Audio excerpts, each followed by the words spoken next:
grass we replant. This is shade grass. We've actually got Swami's Ashram gave us 3 or 4 strips of this grass here that we've just planted because it's too shady. So you can see it's slightly different to this. Oh yeah.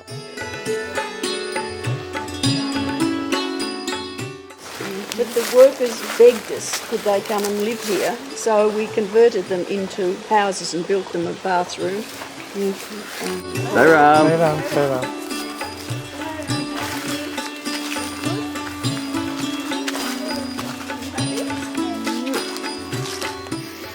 And this is the rice patch, organic rice.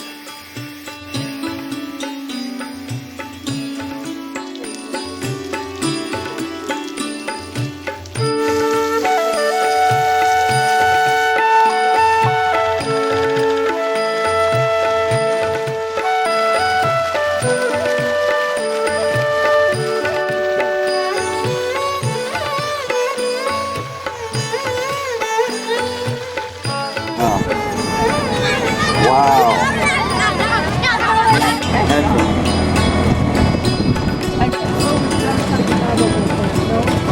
There's more water here than the last time I was here. Where's your home? My house is built. Not yet. When my son and I were here and we're both getting in meditation that we should buy land here in Puttaparthi. But we didn't really want to buy land in Puttaparthi because what do you do with 18 acres of land in Puttaparthi? But somehow, as Baba would have it, we found ourselves buying this piece of land. 2 years ago, 99. You know, at the last moment before we left to go back to Australia.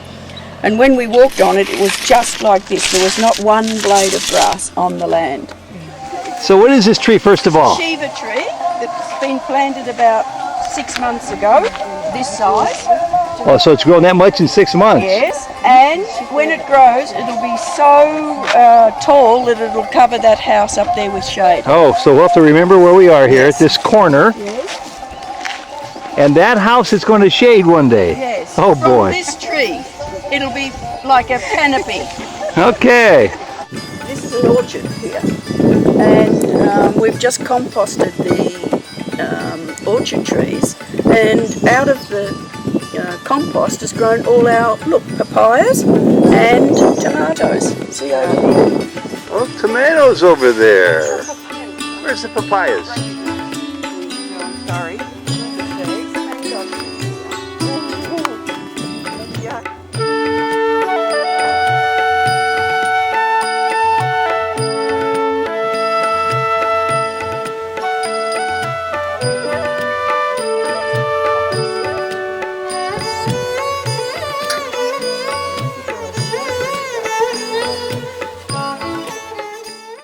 Changing, it comes up here, you got beautiful sunrise. Look at that orange tree. I don't know what that is, but for water heating? Water heating, yes. This is the hot water? Oh, there's the hot. This is the cold water. Oh, okay. Swami he's behind this entire project, there's no doubt about that. You're right behind the West Gate. You're right behind Prashanti Nilayam, the ashram. But you find that you don't have to go for personal physical darshan as much today as you once felt you did. Absolutely, because I've also come to understand that Swami is here in physical form to teach us about our physical form. And he has a presence about him that we have to take into our very selves so that we can, in fact, make our life our message, just as he's making his life his message. There is no words to describe it any longer. I I feel like almost tongue-tied as to what to say, because here you're in silence, and the silence, it vibrates with everything. You can feel the energy here. The silence of Ananda. Across from the far side of Sai Baba's ashram in Puttaparthi, India, an 18-acre abode of bliss, Ananda Farm. A sanctuary, a retreat center for those seeking quiet. Started in 1999 by Joan McIntosh of Australia, This project was blessed by Sai Baba in an interview on January 6, 2003. What follows is the story of the evolution of Ananda from a permaculture project to a sustainable forest to a preserve for peace and reflection. Welcome to Souljourns. These interviews were recorded in 2002, 2005, and 2010. Joan McIntosh, it's a pleasure to be here again. It's a breezy, sunny, spectacular day behind the ashram in Puttaparthi, India. The chronology is what I'm interested in. Just a brief overview of how the thought came to you when you came to India, and over the years, how Ananda, this beautiful place of bliss, has evolved to the present state it's in today. Well, that's a question and a half, actually, Well, Ted. one question. How it all began was actually with my son Paul. He was meditating in the inner Mandir in early 1999, and he kept getting this thought coming into his mind that we needed to buy land. But he wasn't getting any support for this because we felt, what was the point of buying land in Puttaparthi? And somehow or other, I guess because it was meant to be, because here we are today, we ended up buying 18 acres behind the west gate of the ashram. And it was completely bare. There was one neem tree and one date palm on the land, and it was previously used for cultivating peanuts. And we were naive not to even divine for water. We just bought this land because we bought the land.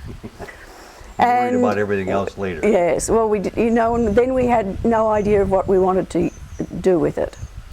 But I've got two sons, Paul and Mark, and they have land in Australia, and they were putting their land under permaculture, which is permanent agriculture, which was actually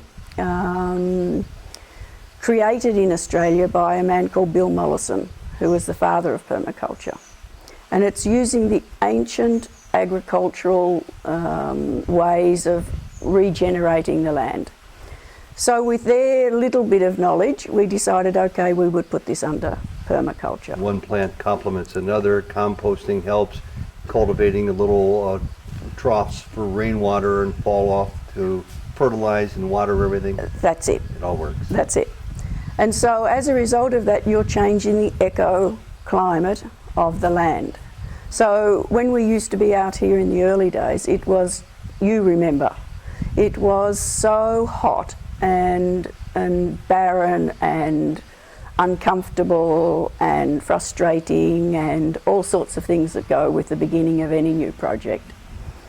But slowly we persevered year in, year out, and I can only now say in hindsight that although it was in some ways one of the most difficult experiences I've ever had, it's turned out to be like the pearl, because it taught me so many things. In the beginning, I tried to bring my Western mind to work in India and with Indian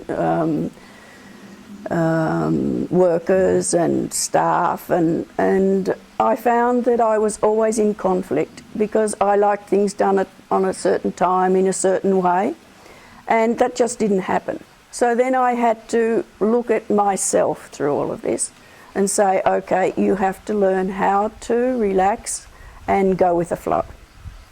And so there've been many lessons that one can say has been of value, like patience and tolerance and perseverance and many, many other things that you think the project is just regenerating Mother Earth, but it turns out to be much, much more than that. And so I think just in a nutshell, it speaks for itself today. You have been fantastic in recording the early days of Ananda, and they're invaluable. because we looked back over them and just saw, my goodness, we thought it was coming along, and we thought it was coming along year in, year out, because the trees are growing and growing and growing. And now when you look around, we've reached the stage where it's absolutely and utterly bliss. It's just a blissful place to work. And I've just moved out here in the last 12 months. Before, I was living in Puttaparthi, going to darshan twice a day. And now I find that the call to darshan is not so great, because the bliss is here. We play the Vedas every morning, and the Gayatri and bhajans, and that brings up a certain energy. We have very stable workers that have been loyal to Ananda over the years. Jelani, for example, has been here for 10 years since the beginning of the project, and he's a wonderful manager. We've got some of our staff who have been here for the same length of time. In the early days, we used to have between 20 and 30 workers a day, which in itself was quite like a nightmare to manage, I must say.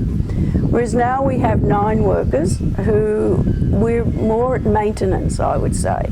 So the last year, we've reached a stage where we can maintain everything with a minimum staff. This place had a couple of trees and bushes, as you described when you bought it. How many does it have now?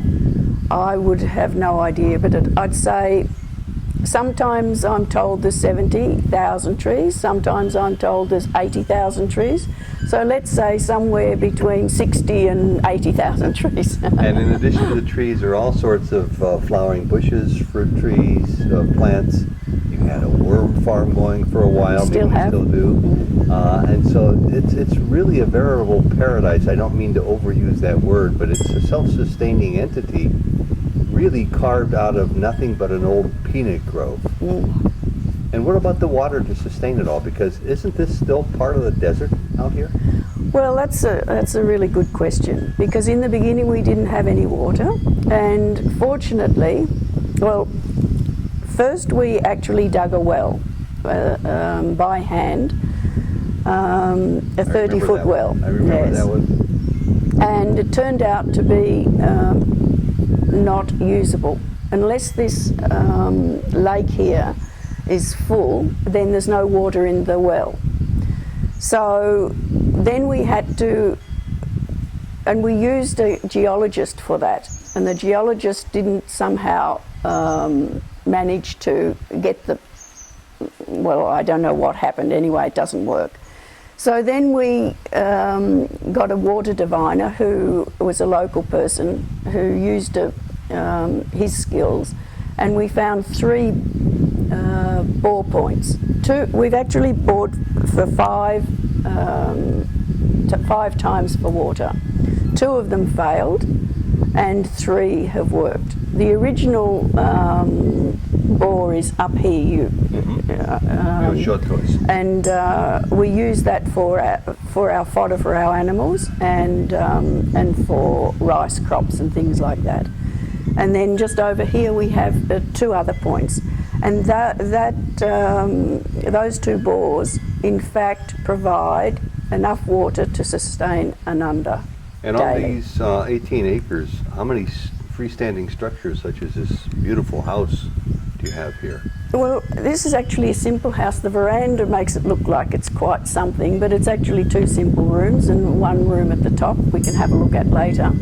But the verandas make it look much more impressive than it actually is. We have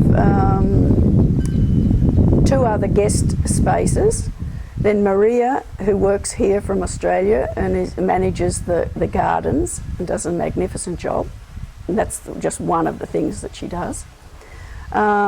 She lives in one place, and then we have 3 other places for our workers who stay on the land and do the watchman duty and extra work when we need them. So there's how many is that? That's six places. Plus you have a building under construction that might serve We as do, a yes. canteen. Yes, and this is actually a guest space. There's 3 guest spaces, and we are maybe going to build some extra guest spaces, but I'm not sure when that'll be. And I'm planning to build a house for myself, which I'll show you after, is up in the back. We've done all the gardens, but somehow the time hasn't come for that to happen as yet. And so I'm actually a guest at Ananda here. And how do you see it playing out mostly today after all these years, 10 years? Is this a retreat center? Is this a research center? Is this a model for sustainable living in the future for this part of India where it's poor and dry? Or is it all of the above and something more? Ted, look, I can't answer that question because it's something that's actually evolved from day one. I have no purpose for it. It's just something that I'm doing. I know it sounds very strange, but I don't. In the beginning, remember in the beginning, I had plans for this place. But the plans just disappeared. And so I'm ending up just with being in this place, in this magnificent place, which we've opened to the public who can come and enjoy it. And we have no plan. We're just waiting for it to unfold, to turn into something.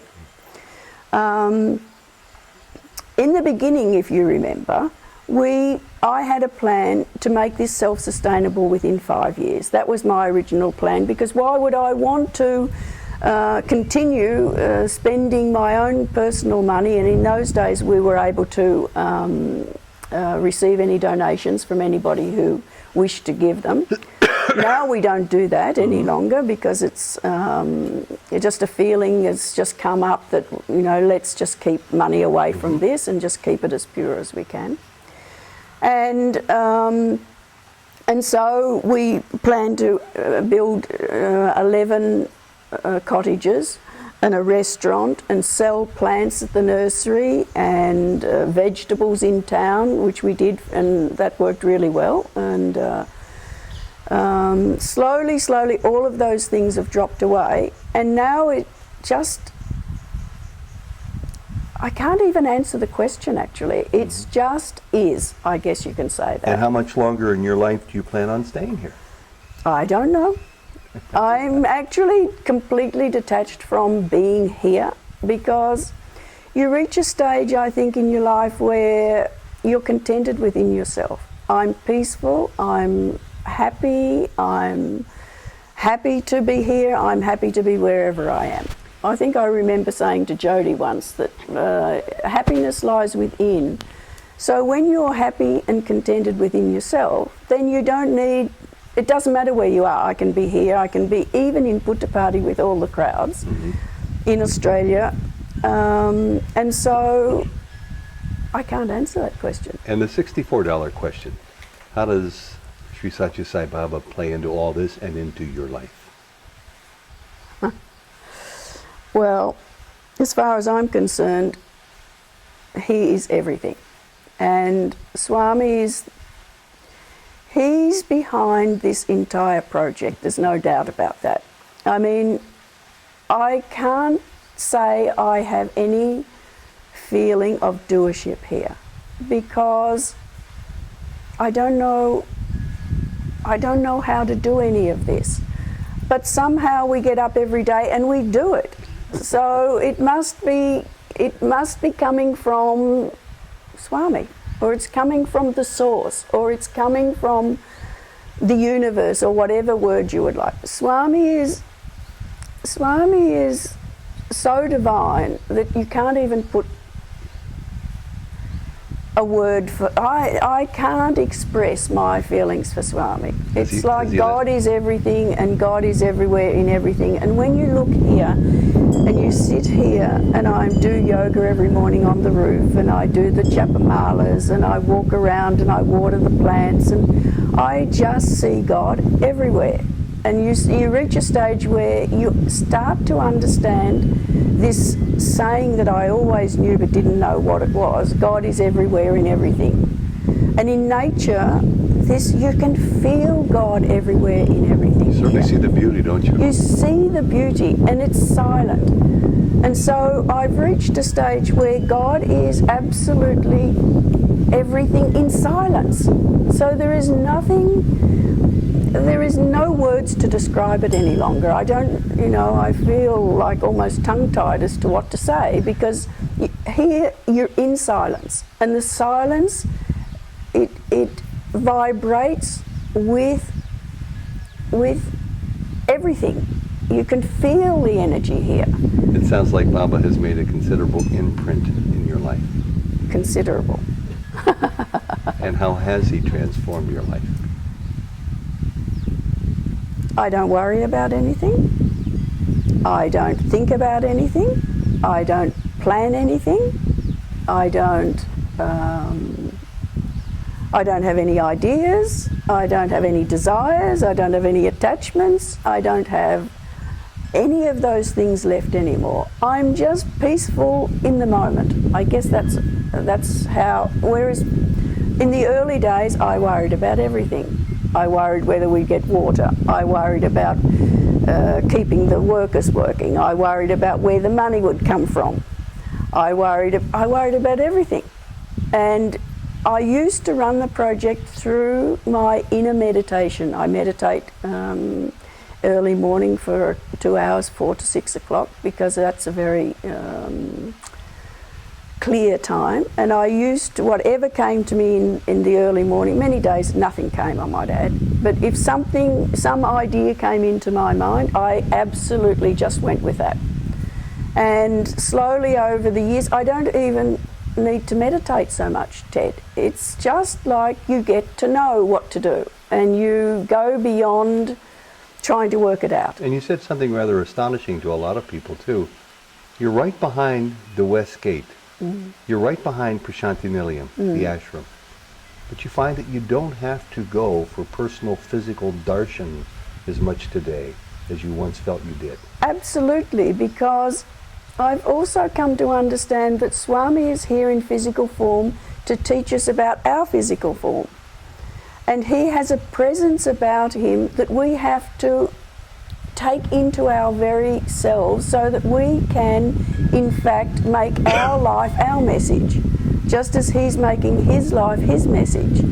And so you absorb the energy, and the energy is so powerful anyway, and especially with Swami here, and Swami here in nature, Swami's physical form here and Swami here, there is an essence of energy that you absorb, and you no longer need to, for me, be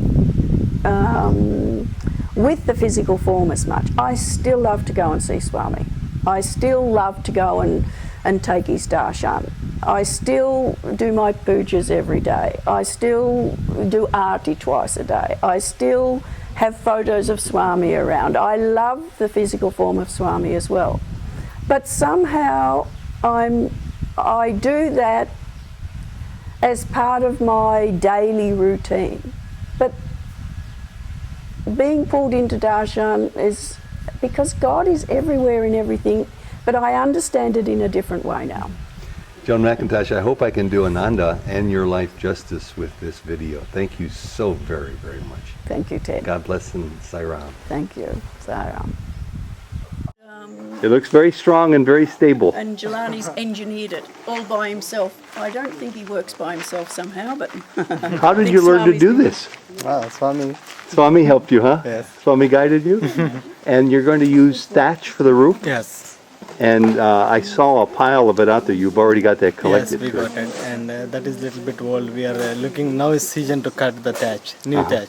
So we think why we have to put a old thatch, about 1.5 year old. So we will put a new thatch. We thought then it will last long. Well, how long will a thatch roof last? According to the thatchers, they said it's about 20 years. 20 years? We did one 6 years ago. It still is all right. Nothing was wrong with that. Nothing wrong with. So if you do it properly, Yes, it'll last. yes. How much work does it take just to keep this place functioning every day? Like we have about 10 workers. So we will work every day with the 10 workers to be even like keep the place clean and sweep and watering. Some of the gardens we do watering by hand, by hose pipe. So we have to be, daily schedule is there, daily running energy need. What's the hardest part of keeping this place functioning every day? Like most of like watering and maintaining, because we have to be, gardens need more take care. We have to take care of them because it need feeding or it need fertilizers fed. We using like a neem oil like that we just spray for the insects, all these sorts of things. And is there enough water here? We have plenty of water. You do have plenty of water? Yes, we have 2 bore wells. We got a suspended water. And every plant needs to be watered from time to time? Yes, every plant in the forest we have the drips. For some of the gardens also we have micro jets. So those will be feed them. And the ponds too, are they self-sustaining ponds? Yes, because we don't clean that much of them. And because some of the summer areas they will usually get the algae, then we just pump it out. We pump it out this water to fodder, and we have green fodder also for the animals. So we pump this water there and fill the new water here. And if you were to describe this to somebody else, if somebody said, Jelani, what is Ananda? How would you describe Ananda? That means because most of people they know here, and some of the people they doesn't understand what is Ananda for, because you have to give them. So many people they came and why she's going the forest, what is here, what is you get the benefit and everything. Most of people doesn't understand by ecosystem, and because you can feel the difference what is inside. What is you compare like in today's cloudy day. Otherwise, if you just walked in, you can feel where you're walking into. Yes. Most of people does understand, some of the people doesn't understand. Mostly Indians, they don't understand. They come all the way here and they said, what she's doing here? Just a forest. Why she's doing it? She got a, some of people, they feel, oh, this is her habit. I said, this is not her habit. She's doing for our best. To get the place green and good eco climate and everything. And what does, finally, what does Ananda mean to you? Which is we are doing such a good work for which is we can do for environment, for Mother Earth. So if you can do good work for the environment here, you could probably do it anywhere. Yes, anywhere, because this is like a set be example place. So I think must be like so many people if come forward to be make it this place as such a like it, there is they can make so many places like this and they can do what they can do for the Mother Earth. Yes, because this is a pretty rough part of India. Yes. The climate's harsh. Yes. The land is not good. Not good, and we don't have that much water. And look what you've done. Yes. So that is makes amazing it around these places. Does it make you happy? Yes, it lots. And Swami's grace and blessings is there. So we will be happy with that. Sai Ram, thank you very much. Welcome. This must be the 4th or 5th pond here. Lots of lilies. And this is Maria's house where we're having lunch today.